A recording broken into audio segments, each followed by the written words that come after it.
Le président de la République, Ibrahim Boubacar Keïta, a été renversé le 18 août 2020 par une junte militaire. Un an après, les Maliens sont partagés entre déception et désespoir. C'est le statut quo. Un an après la chute du président de la République, Ibrahim Boubacar Keïta, le Mali est toujours à la case départ, même si les choses ne sont pas empirées par endroits. Les problèmes qui prévalaient à l'époque avaient pour nom, la crise sécuritaire, la crise scolaire et enfin la corruption et l'impunité. Un an après, la situation reste inchangée.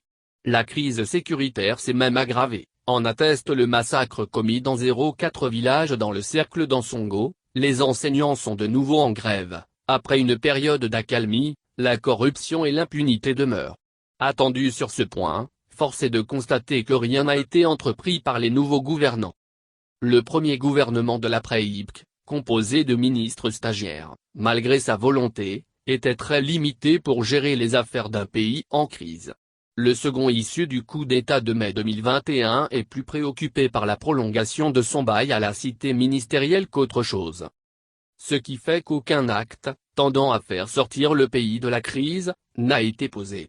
Le Premier ministre, Dr. Choguel Kokala Maïga, se contente d'annoncer de déclarations de bonnes intentions à l'image de son plan d'action du gouvernement que beaucoup d'observateurs estiment irréaliste.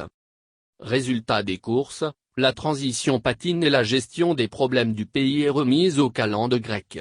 Et l'éditorialiste du journal Inter de Bamako, Yoros, a bien fait de rappeler que le pilotage à vue continue une année après la chute d'IBK. Les autorités de la transition ont opté pour haute-toi de là que je m'y mette, écrit-il.